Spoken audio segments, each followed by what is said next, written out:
वैराग्य का मतलब खुद को जानना होता है कि तुम अपनी इच्छाएं नहीं हो, तुम अटैचमेंट नहीं हो, तुम इनसे बंधे नहीं हो। और वो आत्मज्ञान से आता है। ये नहीं कि जंगल में जाके बैठ के राम राम करने लगे, वो वैराग्य है सबको छोड़ के। वो नहीं, बुद्ध ने भी ऐसा नहीं किया। बुद्ध थोड़े टाइम के लिए जंगल गए थे, बाद में समाज में आ गए थे। बाबा नानक ने पूरी जिंदगी ट्रैवल किया। तो अभी तुम पैसा कमा रहे हो, 60 साल निकल गए, 70 साल, उसके बाद तुम किसी काम के नहीं रहे। मानस जन्म तो लंब है, मिले न बारंबार, तरुवर पत्ता जो जड़े बौर न लागे ठार।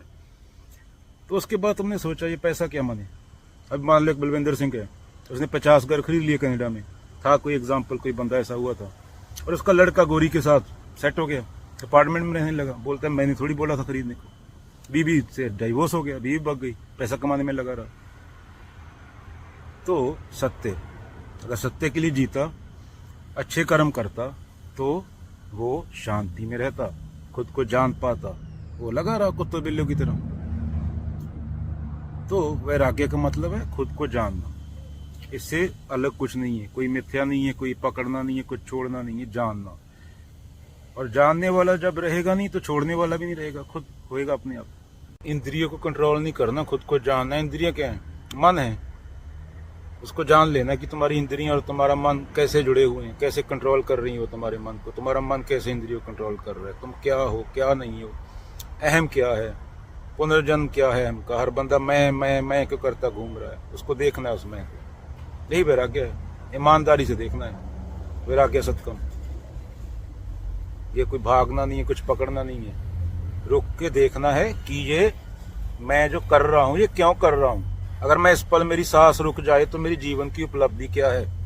क्या मैंने 4 बातें सोची, बोली दुनिया को, सही बात, सत्य, बिना किसी अंजाम की परवाह किए हुए।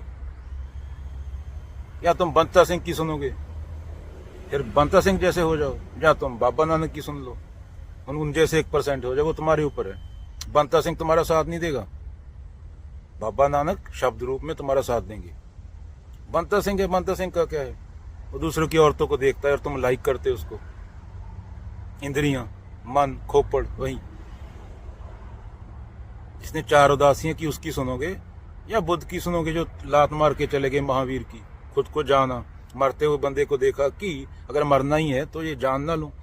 मेरा बाप मेरे सामने नंगी औरतें नचा रहा है, मदिरा दे रहा है मुझे फ्री में, इसका मतलब क्या। मुझे कैसा बनना है, मैं जैसा बनना चाहता हूं मैं हूं वैसा। बस ये खोपड़ से ढकोसला निकालना है मैंने। समाज के पल्ले कख नहीं है, भेड़े हैं। 1960 के बाद एक समाज में थिंकर नहीं पैदा हुआ। इतनी एंटरटेनमेंट के साधन दे दिए गए। फैशन शो चल रहा है, उधर इधर औरत नाच रही है नंगी इंस्टाग्राम पे। वो बलात्कार हो रहे हैं 4 लोगों के वहां। एक मीडिया में खबर आई तो हिंदू मुसलमान ने एक दूसरे की दुकानें जलाई, जिनका बेचारे का कोई दोष भी नहीं था। जिस पॉलिटिशियन ने दंगे कराए उसको किसी ने पूछा नहीं, क्योंकि पॉलिटिशियन से पंगा लेने के लिए पिछवाड़े में ताकत चाहिए। वो तो सच्चे आदमी के पास आएगी। कबीर बोल देंगे, पाथर पूजे हरी मिले तो मैं पूजूं पहाड़, मुल्ला कोठे चढ़ के बांग दे के बहरा हुआ खुदा है। तो वैराग्य खुद को जानना, ईमानदारी से जानना, समझना, इच्छाएं क्या है, कहाँ से आती हैं, अटैचमेंट क्या है, मैं क्यों जुड़ा हूं इनसे, मैं कौन हूं।